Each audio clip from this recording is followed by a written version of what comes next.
저희가 수요일 저녁마다 사도행전의 교회들을 나누고 있습니다.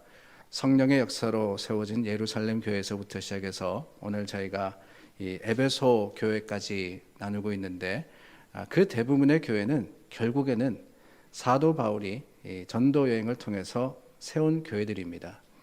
그것도 2차 전도 여행 그리고 3차 전도 여행을 통해서 세워진 교회가 대부분이었습니다.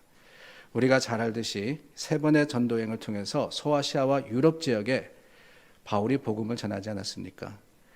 소아시아 지역이라 하는 것은 오늘날로 이야기하면은 터키 지역입니다. 튀르키예라 그러죠. 터키 지역이고, 그리고 유럽이라 하는 지역은 오늘의 그리스 지역을 이야기하는 겁니다.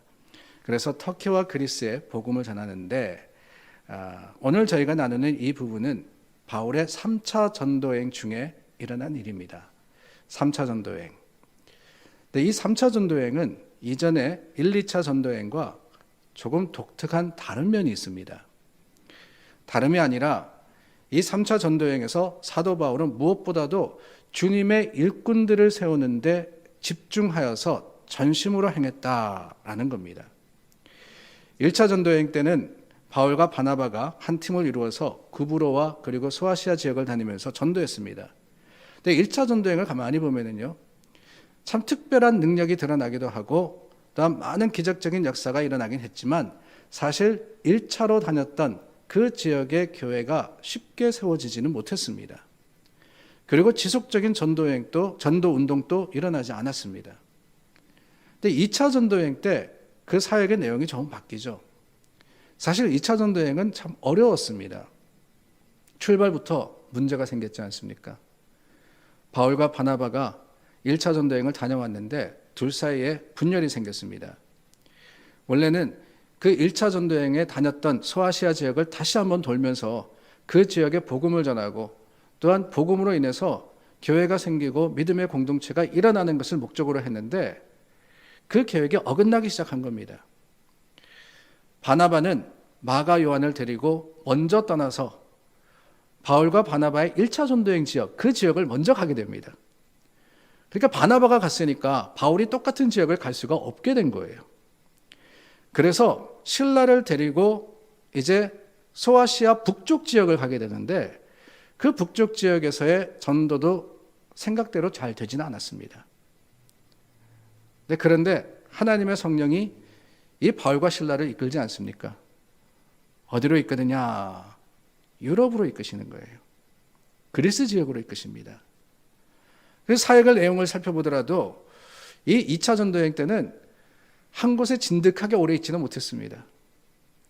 우리가 나누었듯이 가장 오래 있었던 것이 고린도라는 곳인데 1년 반을 지냈습니다.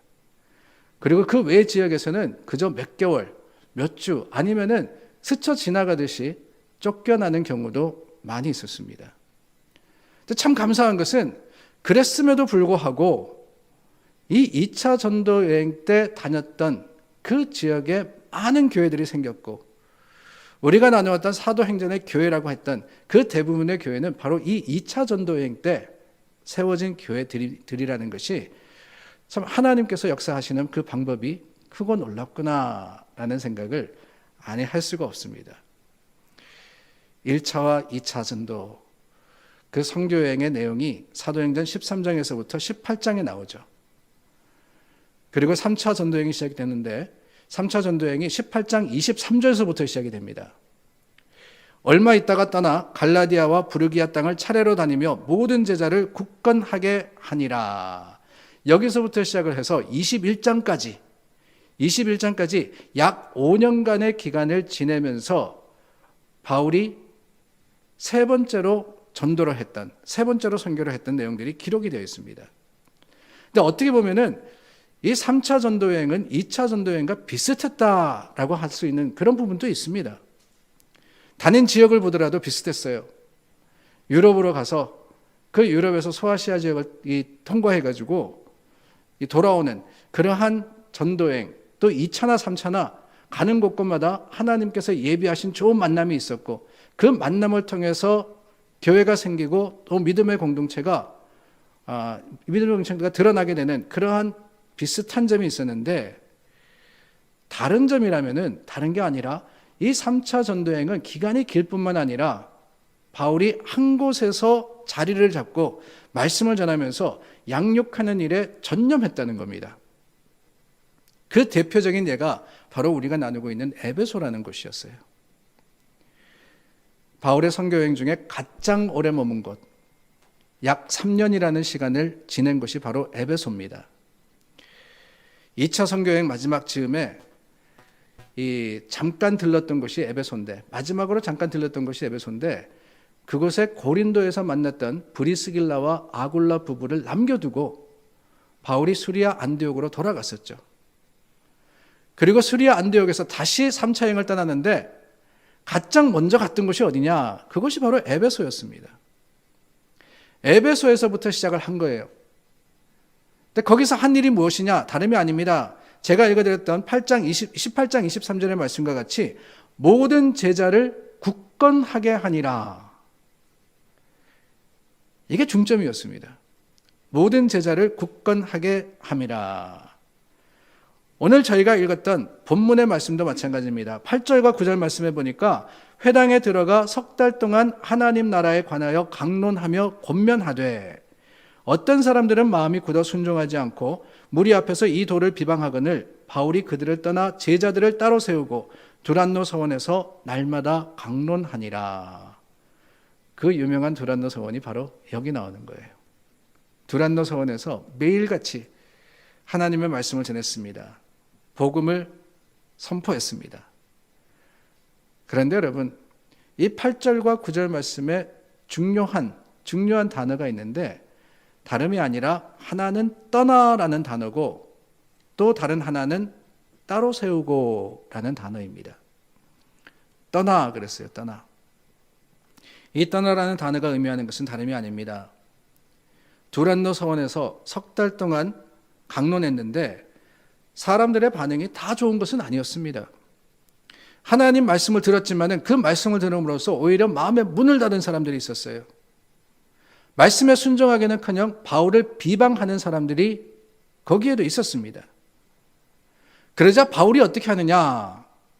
그들을 떠나기로 결정했다 그랬어요.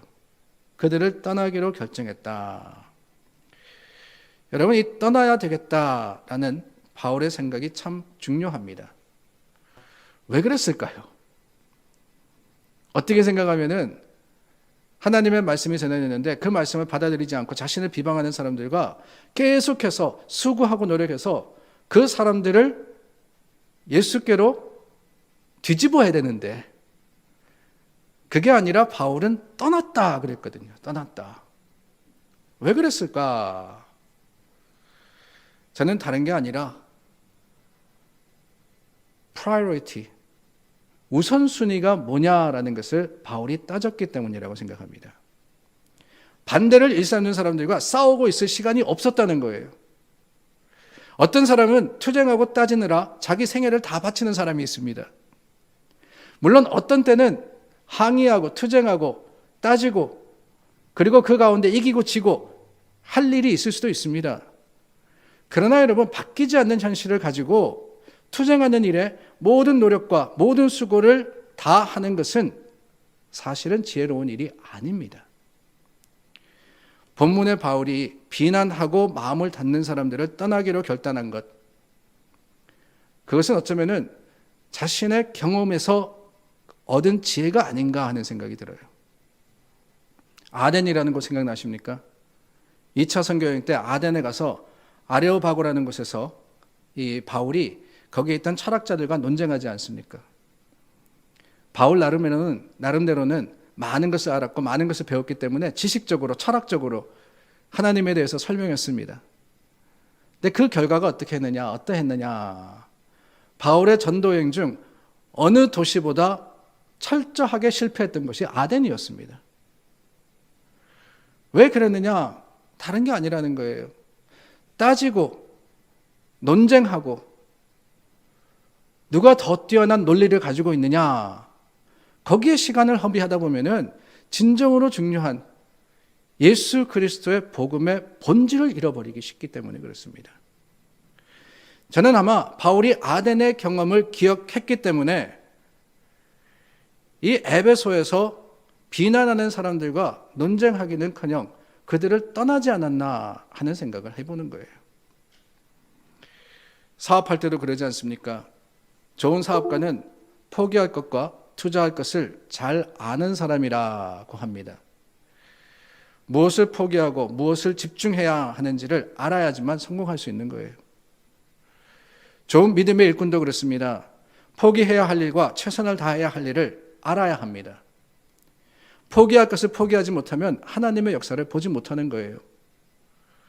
많은 그리스도인들이 하나님의 그 사역과 사명에 온전하지 못한 가장 큰 이유 중에 하나가 저는 바로 그게 아닌가 하는 생각이 듭니다. 잘 떠나지 못하는 거예요. 잘 내려놓지 못하는 겁니다. 그러다 보니까 세상에 한 발을 두고 또한 교회에 다른 발을 두는 그런 사람들이 많습니다.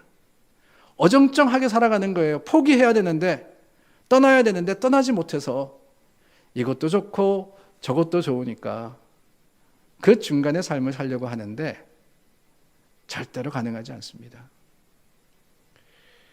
하나님은 떠날 때 떠나고 또한 멈출 때 멈출 줄 아는 사람을 들어 쓰시는 거예요. 아브라함이 그랬지 않았습니까? 하나님의 말씀을 듣고 자신의 고향, 그 자신이 정착한 곳을 떠나야 했습니다. 만일 그가 떠나지 않았더라면 하나님의 위대한 일을 체험하지 못했을 거예요.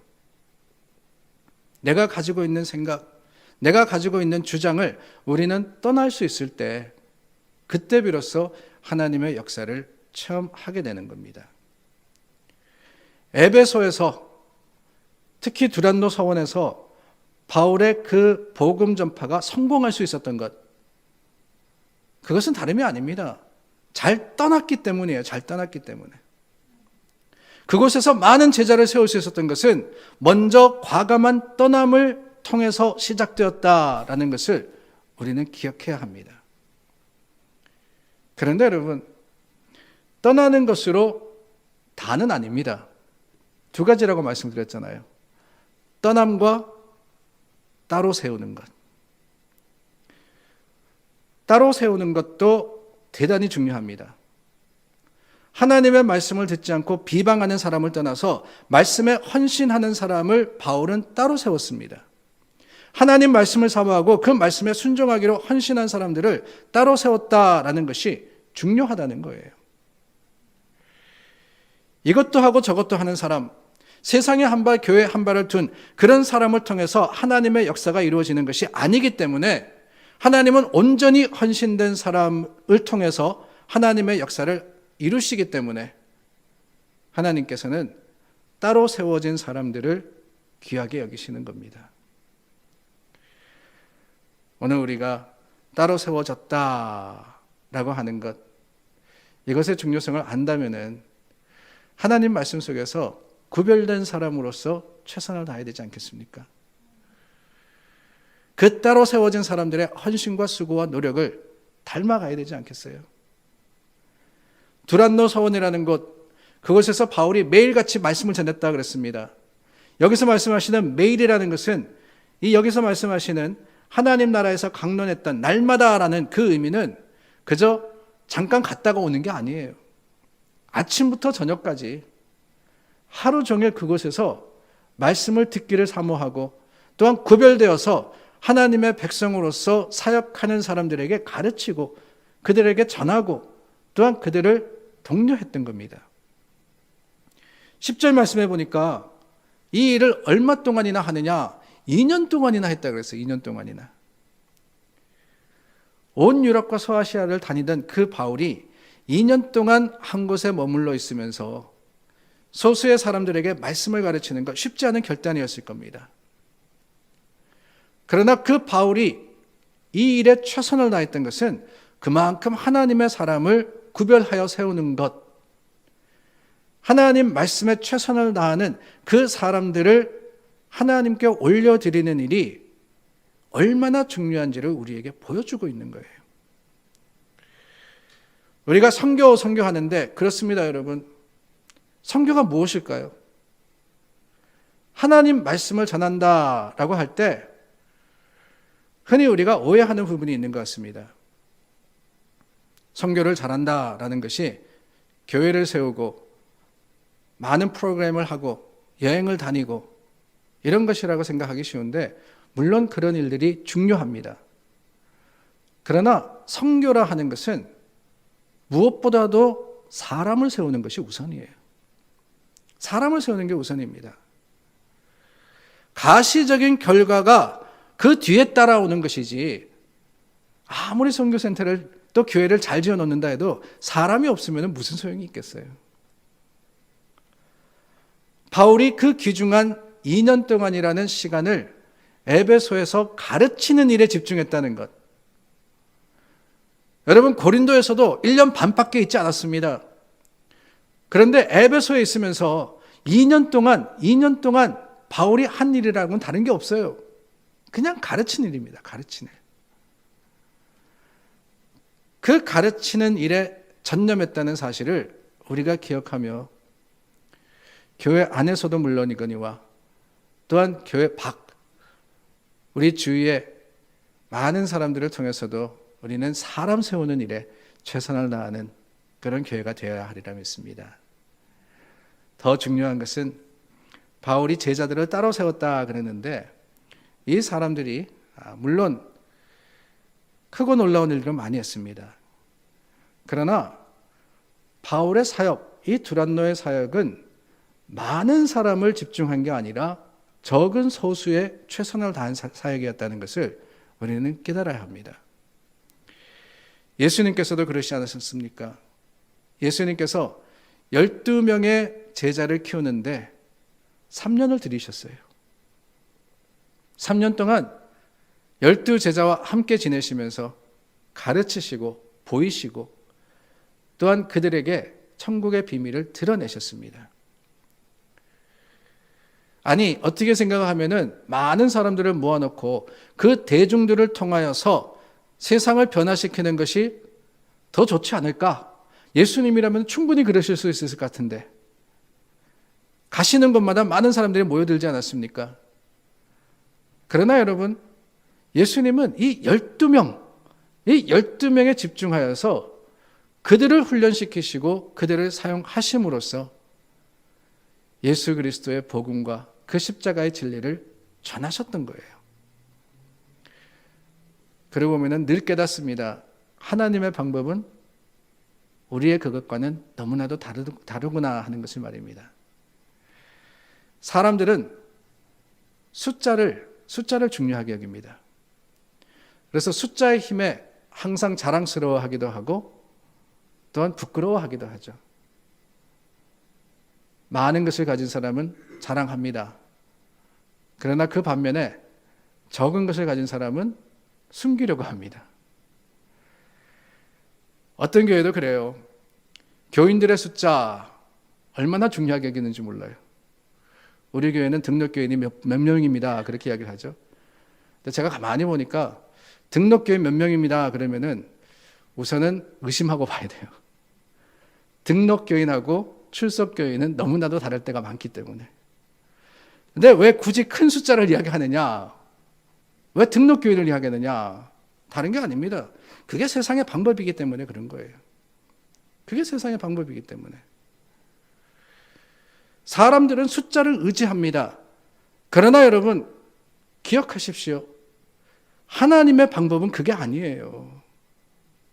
하나님은 오히려 줄이십니다. 하나님은 적은 것을 통해서 큰 일을 이루십니다. 그래서 기드온에게 하나님이 뭐라 그러십니까? 32,000명이 너무 많다 그러시잖아요. 줄이라 그러십니다. 또 줄이라 그러십니다. 그래서 300명이 된 거 아니에요. 300명이. 300명으로 수십만 명의 미디안을 어떻게 이기겠습니까? 세상의 논리로 보면 그렇게 질문할 수 있습니다. 그러나 여러분, 군대의 힘으로 전쟁에 승리하는 게 아니잖아요. 하나님이 역사하시면 숫자에 관계없이 이깁니다. 아니, 오히려 하나님은 적은 것을 통해서 큰 것을 부끄럽게 하시는 그 능력 가운데 하나님의 거룩하심을 드러내시는 거예요. 하나님의 부흥의 역사에는 그러므로 많은 사람이 필요한 게 아니고 정말로 헌신된 사람이 필요한 겁니다. 하나님께 온전히 헌신된 사람, 그 사람들을 통해서 세상이 변화되는 거 아니에요. 두란노 서원에서 따로 세움을 받은 사람들, 그 사람들이 2년 동안 매일같이 훈련받음으로써 이 에베소 교회가 변화되고 또한 그 지역이 달라지기 시작합니다. 하나님의 말씀으로 따로 구별된 사람들이 말씀대로 행할 때 놀라운 역사가 일어나기 시작하는 거예요. 무엇보다도 먼저 에베소라는 도시가 달라집니다. 이 에베소는요, 항구 도시였습니다. 그 당시의 항구 도시는 항상 비슷합니다. 거기에 많은 물자가 들어오고 또한 거기에 많은 재물이 돌기 때문에 향락과 타락으로서 물든 곳입니다. 고린도가 그랬고요. 에베소가 그랬습니다. 도덕적으로도 굉장히 문란했습니다. 죄로 물든 지역이 바로 이 에베소라는 곳이었습니다. 어느 도시보다도 로마 황제 숭배 사상이 강했고요. 그리고 그곳에는 아뎀이라는 그 신의 신전이 있었는데 그 아뎀이라는 신의 신전에서 참 부끄러운 일들이 많이 행해집니다. 이런 에베소가 말씀으로 훈련받은 소수의 사람들을 통해서 변화되기 시작하는 거예요. 주님의 말씀의 역사가 있는 것, 주님의 말씀이 온전하게 배워지고 온전하게 선포되는 그곳에서 도시가 변화될 뿐만 아니라 그 사회와 문화가 달라지기 시작하는 그런 놀라운 능력이 드러나게 되는 겁니다.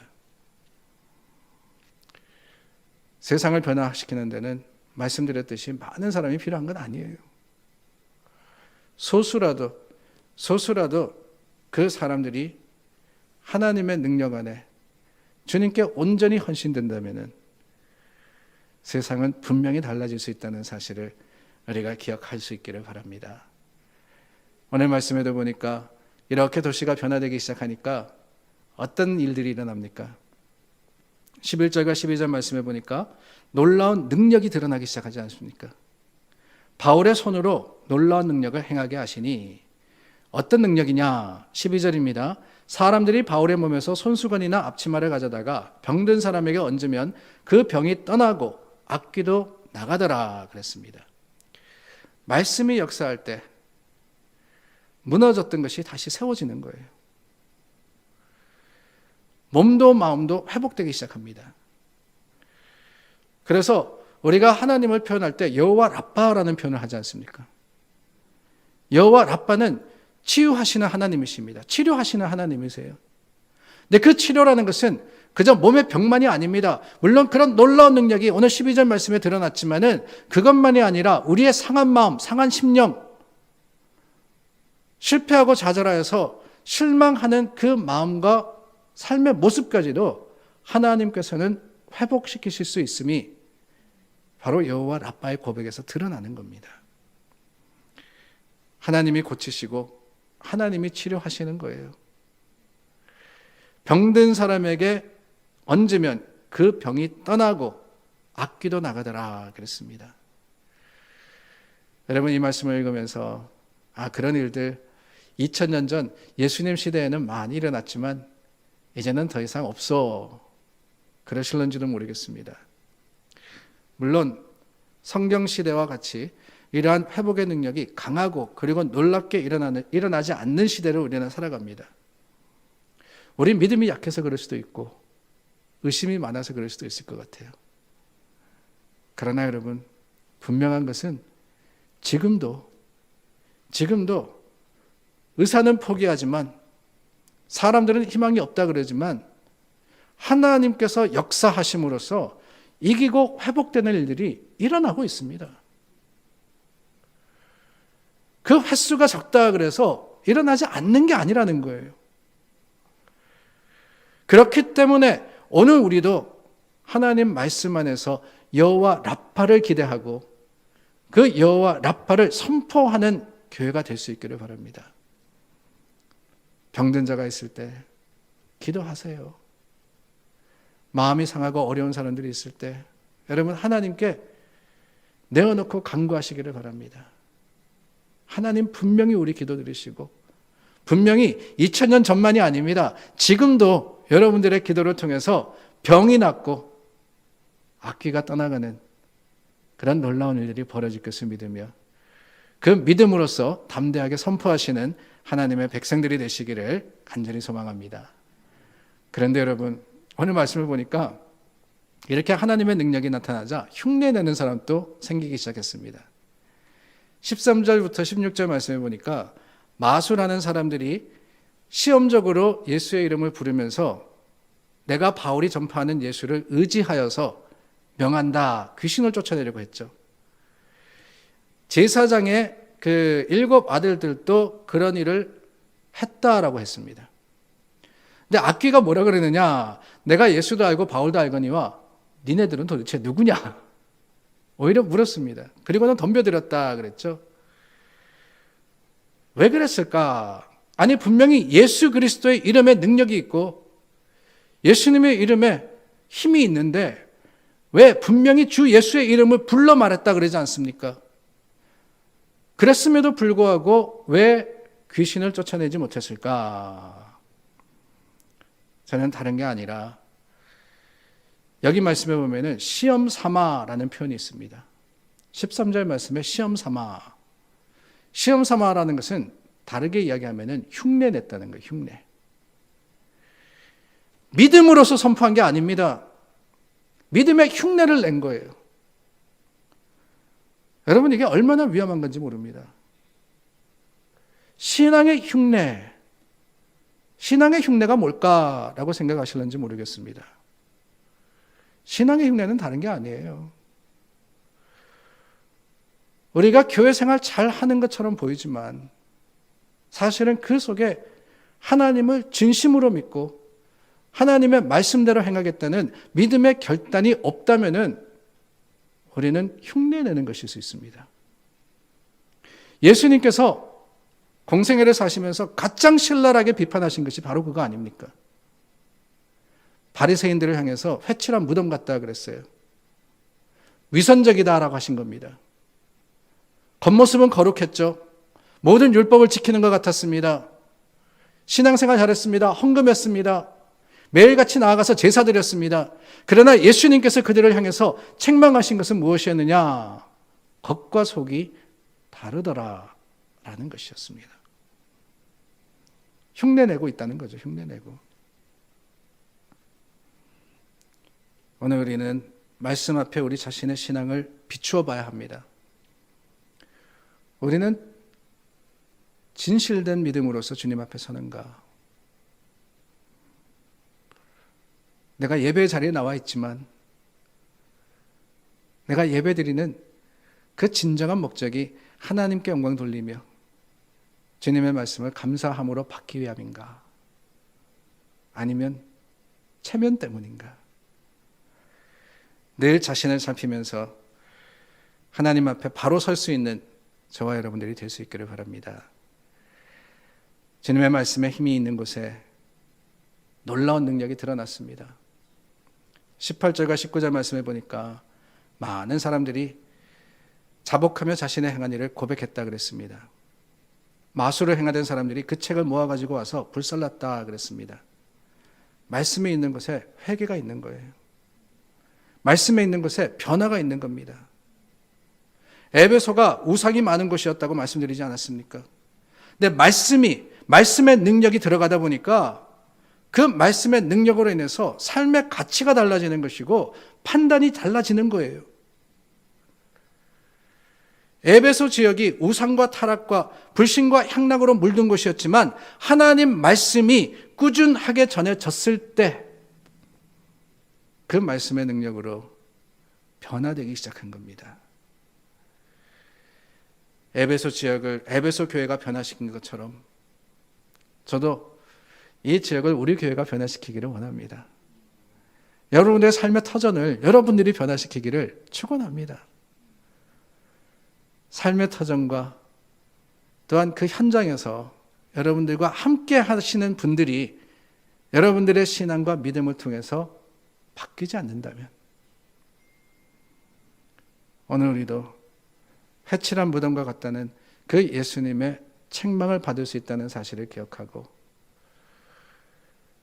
우리가 변화의 능력이 되기 위해서 무엇보다도 바울이 그랬듯이 말씀이 선포되는 곳에서 하나님께 구별된 사람으로서 그 말씀을 묵상하고 말씀대로 살기를 애쓰는 저와 여러분들이 될 수 있기를 간절히 소망합니다.